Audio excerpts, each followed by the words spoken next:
My boyfriend and I had been renting a small townhouse for about 2 months when the strange thing started.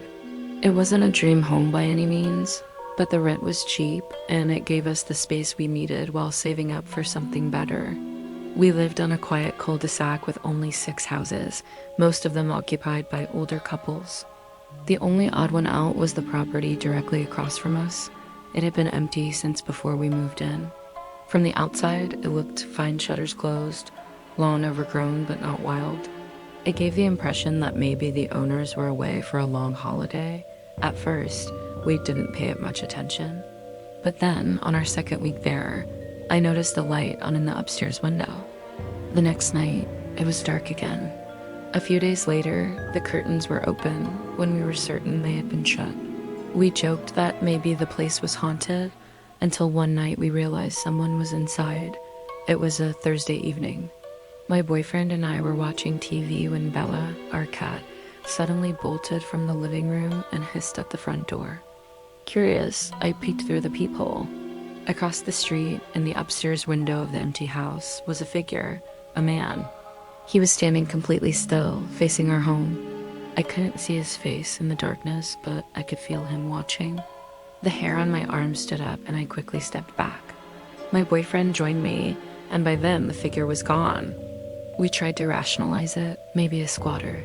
Maybe someone visiting without telling the neighbors. But deep down, we both felt unsettled.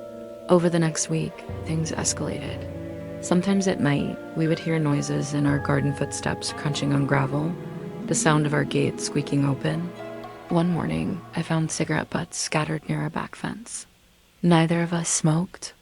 Then came the knocking. It always happened between 2 and 3 in the morning, soft but deliberate, like fingertips tapping on glass.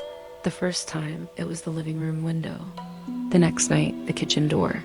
We checked the cameras we'd installed, but every time, the feed went static right as the sound began. It was as if someone knew exactly how to avoid being caught. One evening, while we were eating dinner, there was a loud crash outside. We rushed to the back door and saw our trash bins tipped over, their contents scattered across the yard. Standing just beyond the fence line, half hidden in shadow, was a man. He was tall, wearing a hood, and holding something long in his hand, maybe a stick, maybe a crowbar. He didn't run when he saw us. He just stood there, head tilted, watching. We called the police immediately. They came, shined their flashlights around, but of course, the man was gone. They told us it was probably kids messing around. But kids don't usually stand outside your window in the middle of the night. A few nights later, I woke up to hear my name being whispered. It was faint, but I swear I heard it. I shook my boyfriend awake, but by then it had stopped. We sat there in silence, listening. That's when we heard the sound of footsteps directly outside our bedroom window, followed by a slow dragging noise along the wall. We didn't sleep that night. The worst came just last week.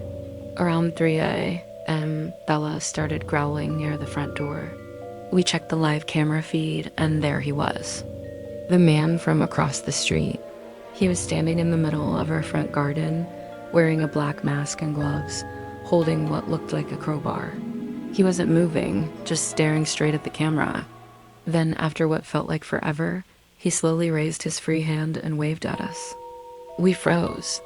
My boyfriend grabbed his phone and called the police, but before they arrived, the man simply walked away straight across the road and into the supposedly empty house.